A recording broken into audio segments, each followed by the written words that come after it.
Donald Trump has introduced new sanctions against Russia's major oil companies, Rosneft and Lukoil. The move has sparked defiant rhetoric from dictator Putin, who said that while the sanctions are unpleasant, they will not bring the Russian economy to its knees. Putin also declared that Russia is a self-respecting country and will not make decisions under external pressure. We'll continue this topic now with political analyst and publicist Stanislav Belkovsky.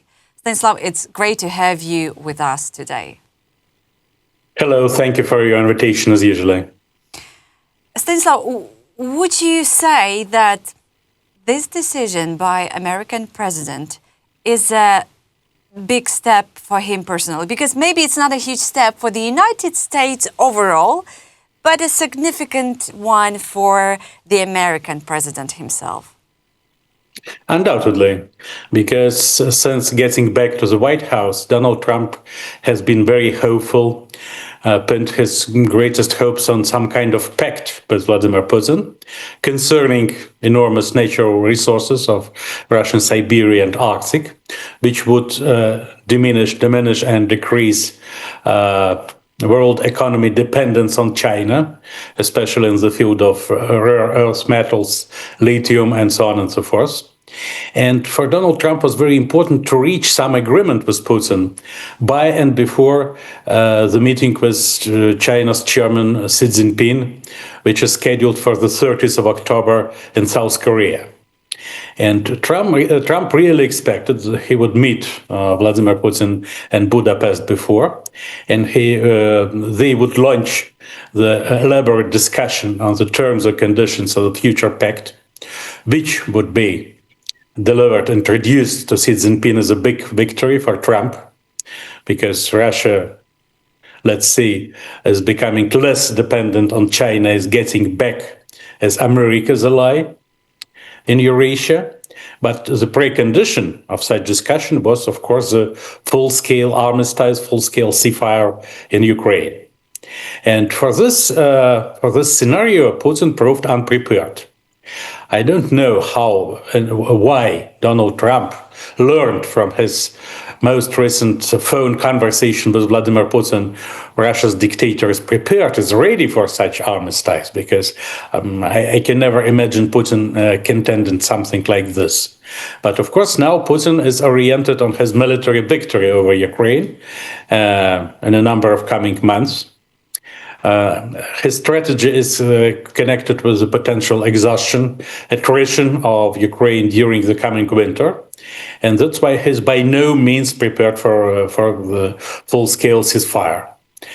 He's hopeful that after his victory over Ukraine, after Ukraine would be prepared to discuss Putin's conditions, articulated and delivered through Donald Trump and at their Alaska meeting in August, he could get back to the negotiations with Washington, with Donald Trump, because Donald Trump would still be interested in Russia's natural resources and in bringing Russia back as an ally in this dynamic equilibrium with China.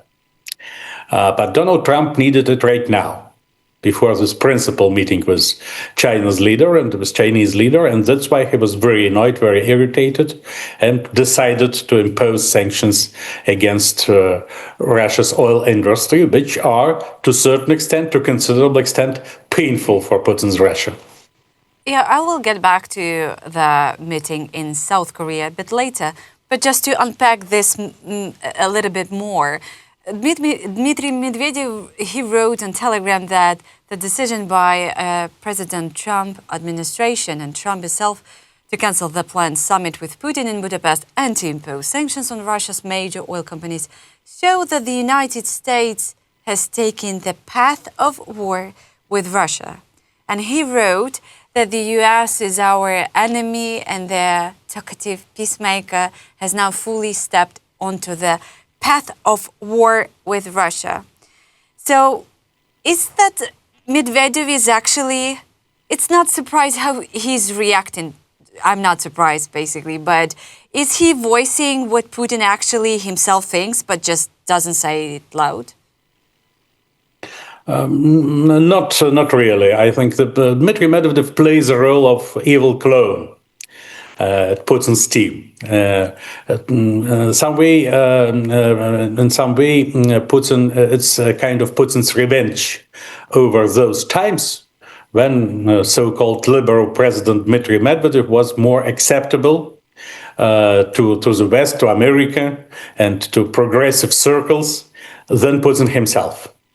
And now Putin makes Medvedev to play such a role of evil clone to show America, the world, the progressive circles, how deeply they were mistaken about Dmitry Medvedev and his real nature and views. But it does not reflect Putin's position to that most. Putin, as I mentioned, is still hopeful that in the next year, after he would be capable to bring Ukraine to some kind of semi-surrender, he could get back to negotiations with Trump. That's why he would never offend Donald Trump personally. He would never burn the bridges, the potential bridges of cooperation with America. Because Putin is still pinning his hopes that he has more time than any leader in the world.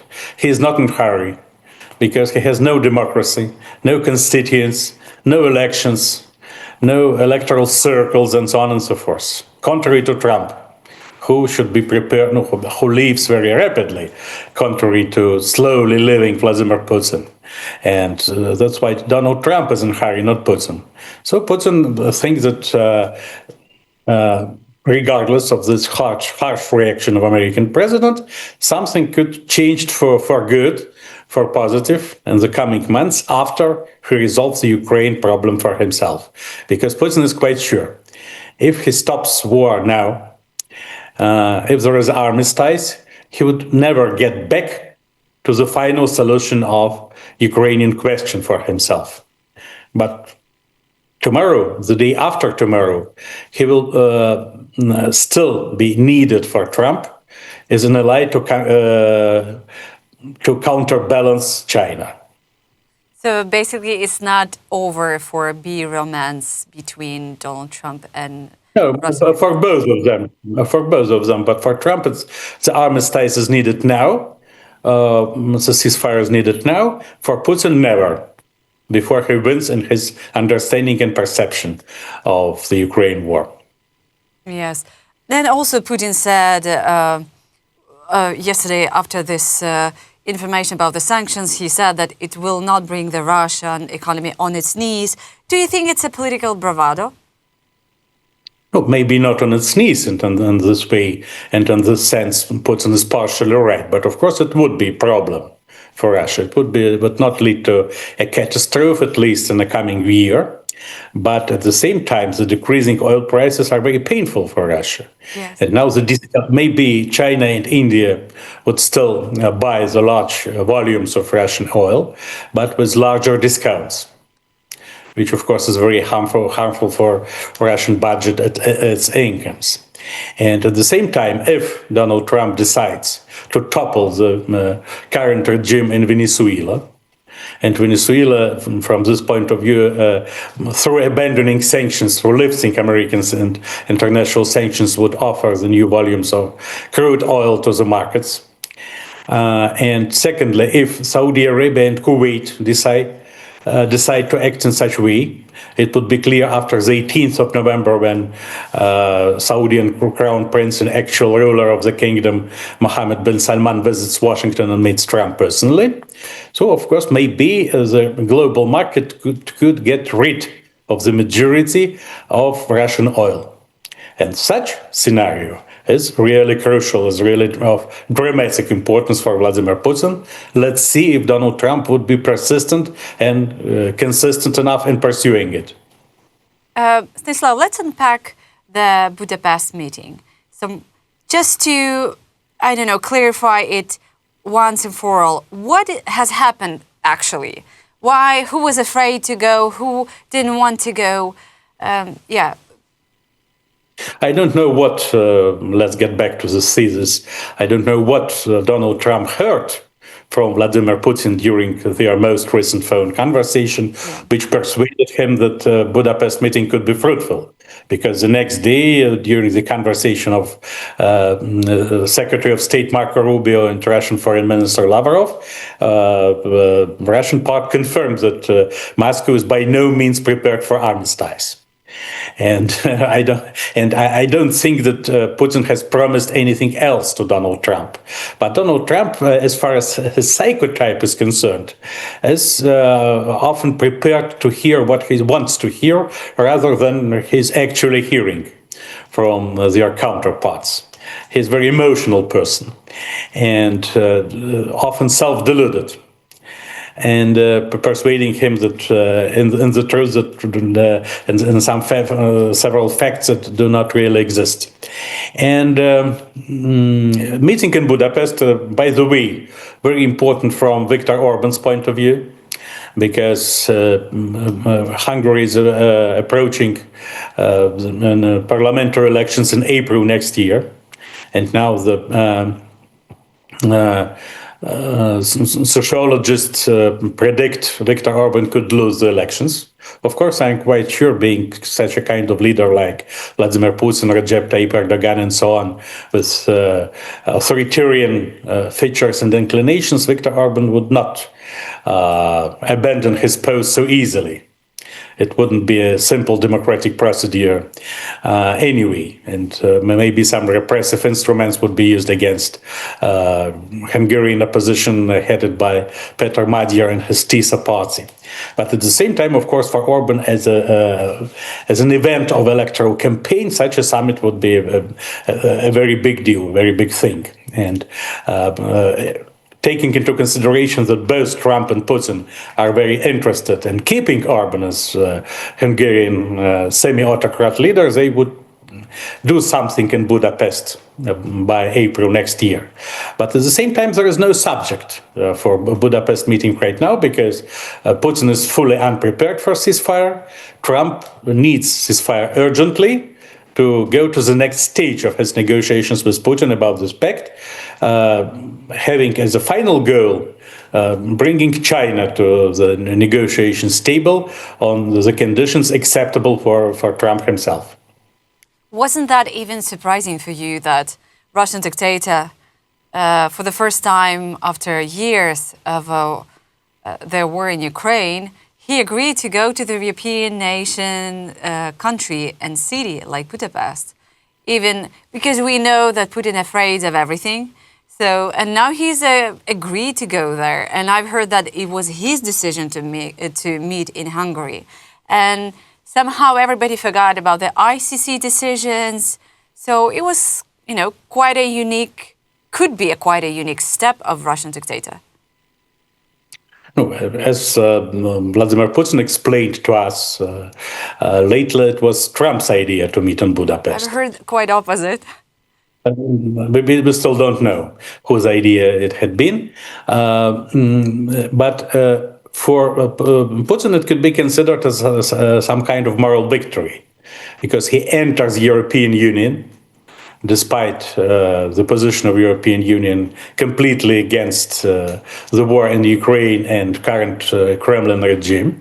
He enters, and he has full security guarantees from both the United States and European country, which Hungary still is, despite all contradictions between Viktor Orban and the leaders of the majority of his European Union members. And so for Vladimir Putin, it was quite a favorable step, despite, of course, all his fears. I don't think he wouldn't trust Trump's and Orban's joint and common security guarantees. He would humiliate the European Union some way, that I'm on your territory, despite your enmity to me. I've heard, I was reading and heard that inside the EU there was a hysterical reaction on this decision between Trump and Putin. So nobody was saying that publicly, at least I haven't heard that, but everybody was against it. Of course, it looked very strange, especially as a move to support Viktor Orban and his political ambitions Absolutely. to stay as Hungarian prime minister for ages, and never to go, never to step down as autocrats like Putin and Erdogan, I mentioned. And, it's under the conditions of fragmented world, after the America-centered world ceased actually to exist. It's a trend in many countries, including developed democracies, not just traditional autocracies like Russia, but in many countries from Hungary to Israel, for instance, where Bibi Netanyahu, their prime minister, is also going to stay for ages and to win the elections again in the next year. And all those leaders, by the way, are going to take over the control over the judicial power. It's their mainly priority goal, as it had been done by Vladimir Putin more than 20 years ago. And in such way, Vladimir Putin proved to be a principal trendsetter for many leaders who wants to get power, but do see no reason to go anyway. And yeah. That's why, though, of course, the European democracies and European Union, considering Hungary as a European dissident, were bitterly disappointed by the prospects of such meeting, especially in the context of a potential ceasefire. That's why everybody was against it, of course, but Trump, Putin, and Orban themselves. Why do you think the Biden administration never took such a tough step with the sanctions? Because they were Joe Biden, before the presidential elections 2024, was afraid of growing oil and so oil products prices. Trump is not so much afraid because his elections are in a year, and he hopes that he would get new sources of oil, as I mentioned, from Saudi Arabia, Kuwait, and Venezuela if he topples Nicolas Maduro regime. When Ukraine was expecting Tomahawks be delivered and agreed to be delivered to Ukraine, to Ukrainians, was there too naive to expect that from the White House? Yes, I think so. As we discussed it with you the previous time, I wasn't optimistic about Tomahawk to Ukraine, because it was some kind of bluffing from Donald Trump to impose such psychological pressure on Vladimir Putin, not just through Tomahawks themselves, but through showing that Trump is bitterly disappointed with Putin. But still, Trump is not going to be militarily involved to involve the U.S. militarily in Ukrainian war directly, and he emphasized it again at the news conference when he announced his decision on oil corporations, oil sector sanctions, and emphasized that even if Ukraine has such long-range missiles of European production, the United States have nothing to do with any decisions of using them. Of course, he's lying a little bit.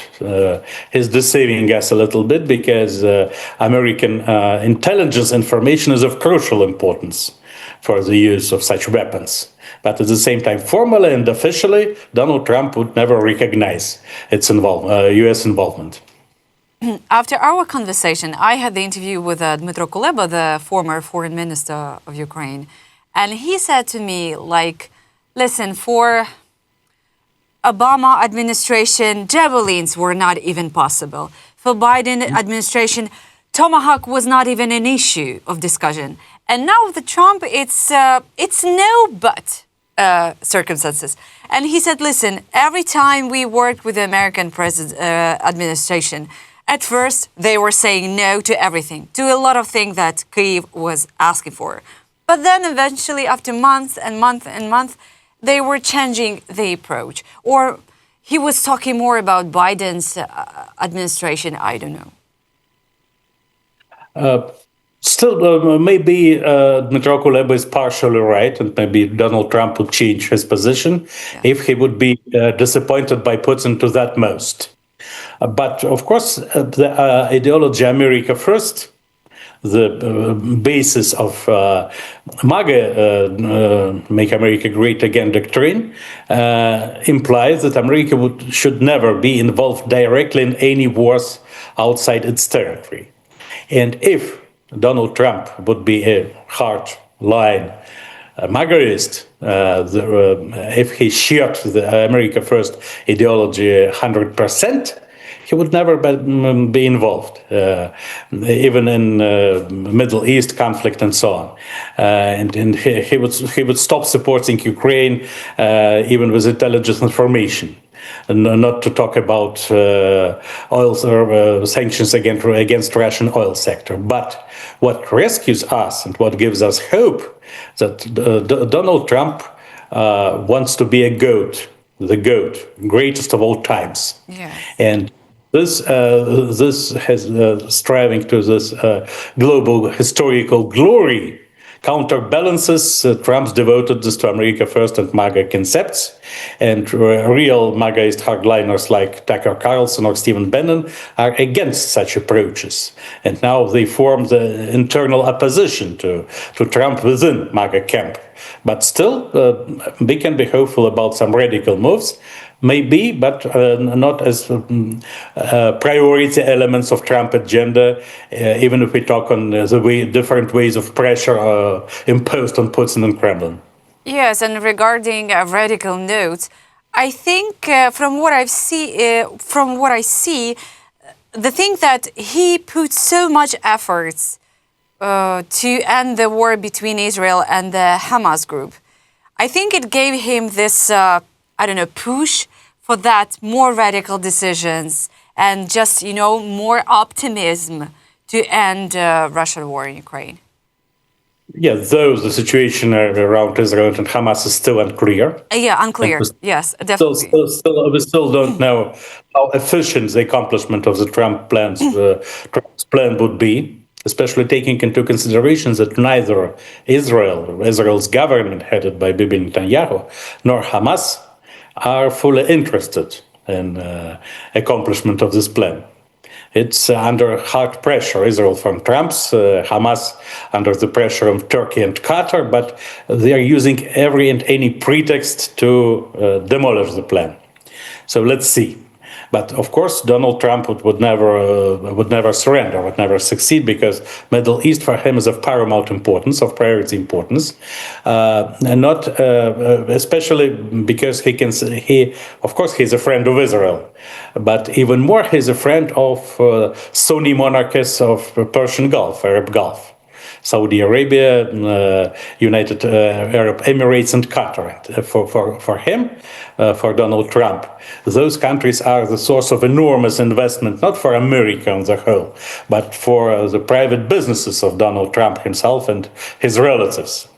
That's why he would, for him, everything connected with the peace of Middle East and the widening of Abraham Accords is of number one importance.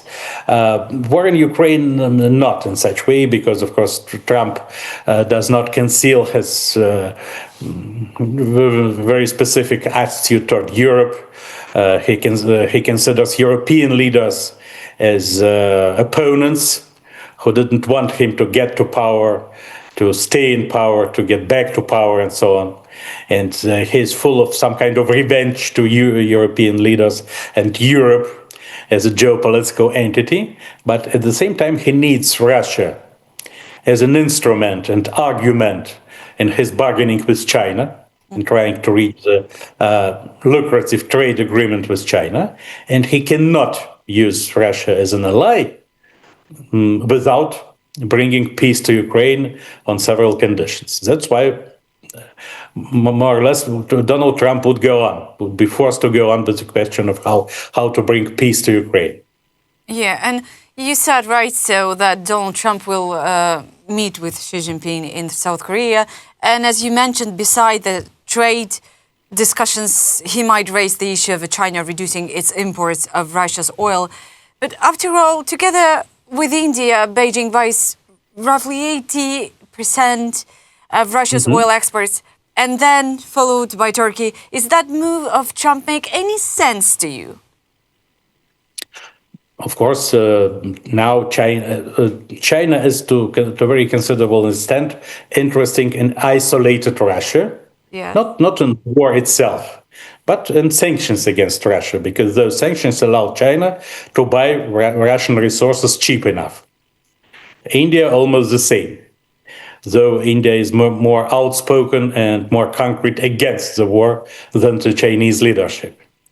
But if Trump offers to China, could offer to China and India alternative sources of oil, like as we mentioned, so maybe it could be considered. If not, China and India would benefit on the further discounts in buying Russian oil, regardless of Trump's position. But all this is, of course, the subject of innumerable contradictions between China and the United States to be discussed at the both leaders' meeting next week in South Korea, in Gwangju. And I'll just read that the Ukrainian president now visiting London. We're meeting with the King Charles and... For the third time during the year. Yes. Do you think that's a good sign? Of course, it's a sign of trust, and so the King Charles shows how persistent he is in its Ukraine support and his Ukraine support. Actually, do you surprise he's so supportive of Ukraine? No, because it's a question of values. Yeah. It's not a question of just of geopolitics or what would be the new borders in Europe. It's a question of the fighting between the war between totalitarianism and the free world. And everybody who is not for totalitarianism should be clearly and outspokenly for the free world, symbolized, embodied now by Ukraine. And it's resistance, persistent resistance, stubborn resistance to Putin's Russia. Yeah, actually, that's what he said when they had a meeting with the American president during the dinner. He said that speech to all. And actually, at the same time, there is a coalition of the willing happening. And we already forgot about that coalition, to be honest. Do you think, Stanislav, the coalition of the willing, it's not becoming just a coalition of the willing to talk, but not to fight? No, not... If by fighting we understand the direct involvement of the armed forces of those countries, of course not. They are fully unprepared. At the same time, the coalition of willing, mainly consisting of European countries, is still psychologically very depending on Washington. They are not fully prepared to understand, to accept that America is no more security guarantor of Europe, and Europe should resolve the security problems by itself, and in such way reinvent its identity, its concept, and to bring to the table the urgently needed reforms. For instance, in the field of deregulation of IT sphere in Europe. To be prepared to resist Putin's Russian Federation. But at the same time, the war in Ukraine is considered as the first stage which can prevent Vladimir Putin from bringing the war onto European soil, onto the soil of European Union countries members. And that's why Europe would, on one hand, support Ukraine. The key question is now the financial support, which should amount to 120 billion euros in the next year, very considerable sum, even for the richest of European countries now going through some kind of economic crisis, multi-factor economic crisis. At the same time, Europe would be very cautious in all matters and all questions connected with their direct military involvement in Russia, because this nuclear blackmail being used by Vladimir Putin for the past years is efficient enough, misfortunately. It's convincing enough and in such way efficient enough for millions of European constituents, and through this for a number of European politicians as well. Do you think after the United States has imposed that sanctions, Russia will put their anger on Ukraine? like act more. Yes, because for Vladimir Putin, anyway, the basic idea, basic goal is to make Ukraine prepared for semi-surrender through exhaustion, through attrition. And that's why, of course, Vladimir Putin would strengthen its military pressure, especially oriented on the infrastructure, energy sector, and so on. You know, I'm still, when you're talking about the Europe, why, I still cannot understand why after 4 years of Russia's full-scale invasion, and after more than 10 years of their war in Ukraine, Europe cannot still act on its own, economically, military, strategically.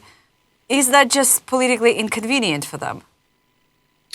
It's very difficult to get rid of the illusions. Yes. Europe and the European Union as an entity has accustomed to peace. The European Union is a symbol of peace and the symbol of perception. There would be no more wars in Europe.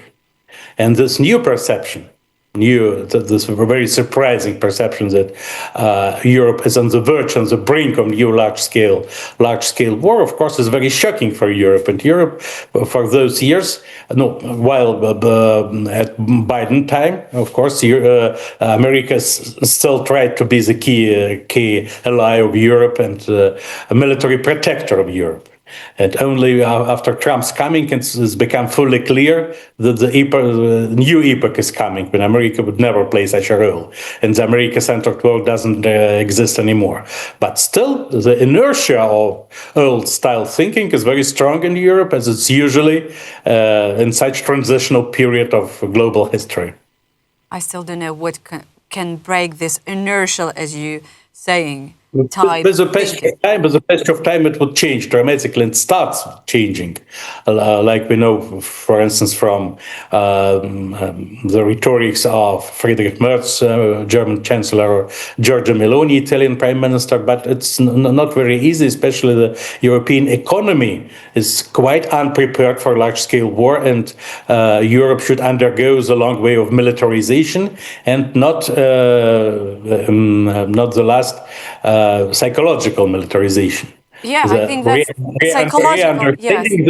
Understanding that war is a reality, not some fantastic scenario which could never happen in reality. Yeah, I thought something will change after the Russian incursions of drones and jets into the European countries and NATO countries' airspaces. But it's slowly. It's changing, but slowly enough, because of course it's painful to accept new, harsh reality.